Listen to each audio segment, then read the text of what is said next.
Fala pessoal, tudo bem com vocês? Fagner finalmente pode voltar, tem uma multa pelo Jô. Situação do Bruno Mendes, será que ele fica no Inter ou volta pro Corinthians? E a saída do João Vitor. Chega mais, eu sou o Chico Garcia, inscreva-se no canal e vamos juntos!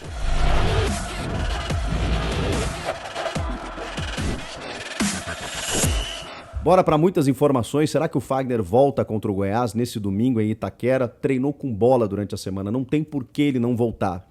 Mas, como eu já tinha dito em outros vídeos, existe um protocolo a ser seguido pela comissão técnica atual de treinamentos para que ele se sinta mais seguro.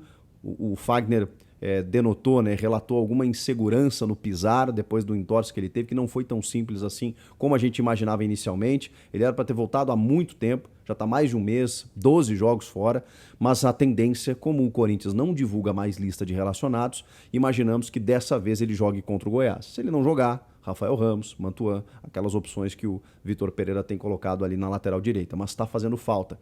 Aliás, sobre isso, contra o Atlético Paranaense, já perguntado o Vitor Pereira, disse que a tendência, se tudo desse certo, ele daria alguns minutos para o Fagner. Ou seja, já não sei se ele começa ou se ele entra no segundo tempo para ganhar alguma minutagem. Então isso a gente vai ter que esperar, mas realmente eu acho que o Fagner finalmente dessa vez vai para o jogo. Trata-se de uma grande notícia, Fez muita falta, tanto que o Vitor Pereira teve que improvisar várias vezes um jogador ali naquele setor. Fora a liderança e a parte técnica do Fagner, que a gente sabe que é um jogador acima da média.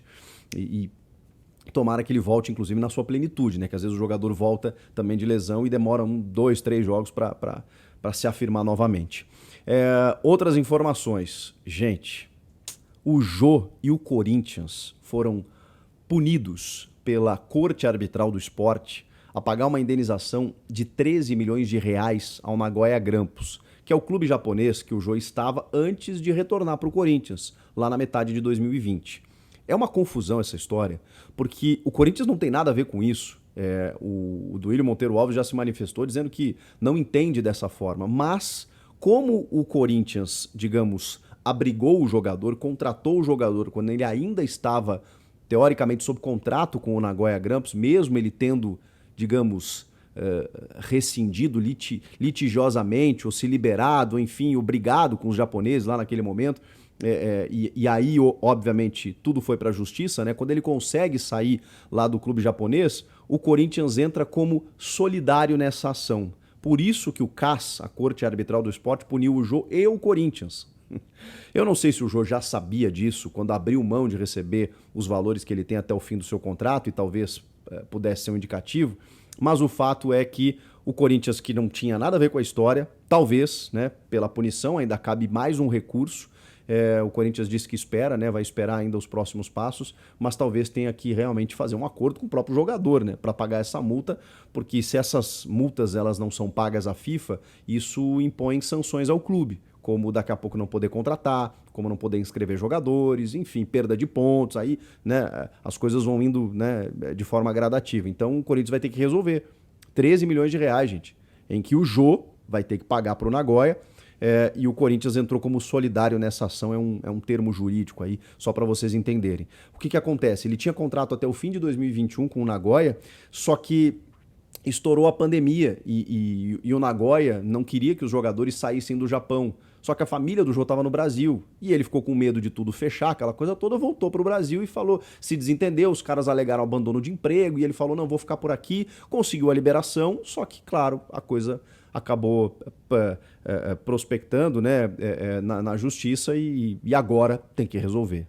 Meu Deus do céu, o Jô não para de dar problema, Negócio incrível. Mas enfim, vamos falar de coisas positivas. Nem tanto assim, Porque essa questão envolvendo o Bruno Mendes, que é um zagueiro uruguaio do Corinthians emprestado ao Inter, ela tem a ver com uma possível saída, que é a do zagueiro João Vitor. O João Vitor dificilmente não vai sair nessa janela de transferências. Ele tem interesse do Porto, do Benfica e agora entrou o Sevilha da Espanha na parada. Com uma possibilidade, pelas notícias que eu li, de uma proposta de 10 milhões de euros. Embora o João Vitor seja, como todos os jogadores praticamente, fatiado com porcentagens para empresário, metade para jogador, para clube lá, o Corinthians tem 50% do valor. Então, vai ter que pegar uma grana considerável para poder fazer valer a pena essa venda. Mas 10 milhões de euros por um zagueiro, você não discute muito, né? Você vende. E aí o Corinthians ficaria com 5 milhões de euros. Vai ser muito difícil recusar, até pela, digamos, intenção do jogador, né? Ele tem 23 anos, vai jogar num clube que disputa a Liga Europa, que às vezes disputa a Liga dos Campeões, enfim, que é um clube importante. No caso do Sevilha, Porto e Benfica também é uma grande porta de entrada para a Europa. Vai ser difícil segurar se esses valores chegarem nesse nível aí. Agora, por que o Corinthians pode não liberar o Bruno Mendes? Já estava praticamente certa essa história, o Bruno Mendes ia ficar lá no Inter por conta exatamente da possibilidade iminente de perder o João Vitor. O Corinthians, até porque, pelas informações, o Corinthians percebeu que o Bruno Mendes ele cresceu muito no Inter. Ele se valorizou, ele foi titular, ele teve mais sequência de jogos, ele cresceu. Tem toda aquela questão da adaptação em que o Bruno Mendes, na chegada ao Corinthians, não conseguiu render tudo aquilo que se esperava. Embora eu não ache que ele seja tão desprezível assim. Acho que há uma concorrência muito grande. Mas sempre que ele entrou, ele deu conta. Jogou até de lateral com o Mancini, se vocês lembrarem. Só que no Inter ele virou, assim, titular absoluto. E a torcida adorou o Bruno Mendes. E ele se adaptou. E ele já manifestou o desejo de permanecer por lá. Ele foi valorizado, ele tem só 22 anos. Ou seja, ele pode ser mais valorizado ainda numa futura venda. Só que o Inter fez uma proposta que foi muito ruim, né? Uma proposta baixa. O que acontece? Por contrato, o contrato dele termina no dia 30 de junho. O Inter teria que pagar 6 milhões de dólares por 50% dele. É muito dinheiro. Então, cabe uma negociação. O Corinthians aceita menos. Por exemplo, metade desse valor, 3 milhões de dólares, mas por 25% dos direitos. O Inter quer pelo menos 35% desses direitos, mas com um valor para uma venda futura. E o Corinthians meio que estava cedendo nisso. Só que essa parte do João Vitor sair fez o Corinthians abrir os olhos e falar: quem sabe esse cara não vai ser útil aqui? E o Vitor Pereira entrou na jogada, dizendo que ele pode ser muito útil sim na sua equipe, até porque quantitativamente o Corinthians está precisando de zagueiro, né? Tem o Robson Bambu, que está oscilando muito nos últimos tempos, o Raul Gustavo, que falhou no último jogo, mas que é um menino promissor, o Gil e o João Vitor, que está machucado e que pode sair. Então o Bruno Mendes poderia ser uma solução para o Corinthians não precisar ir ao mercado, né? É um jogador dele. O Corinthians tem contrato com o Bruno Mendes, então ao invés de você ir no mercado, poxa, tem um jogador que pode ser a solução. Então as negociações estão travadas exatamente por conta disso. E a possibilidade iminente aí do João Vitor sair. A gente vai ter que aguardar aí os próximos dias para saber de que forma isso vai ser resolvido. O fato é que o Bruno Mendes tem que resolver logo porque ele não está jogando. Ele não pode jogar mais pelo Campeonato Brasileiro, porque senão ele estoura o limite de jogos. Ele tem contrato só até o dia 30 de junho. Ele pode jogar ainda contra o Colo-Colo pela Sul-Americana. Só pelo Brasileiro já há um acordo, né? Porque se ele entrar em campo, ele inviabiliza que ele seja negociado com qualquer outro clube e que ele entre em campo pelo Corinthians, por exemplo. E isso não vai acontecer. Já há um acordo para não prejudicar o jogador e nenhum dos clubes, né? Vamos aguardar. E aí? O que vocês acham de tudo isso que eu falei?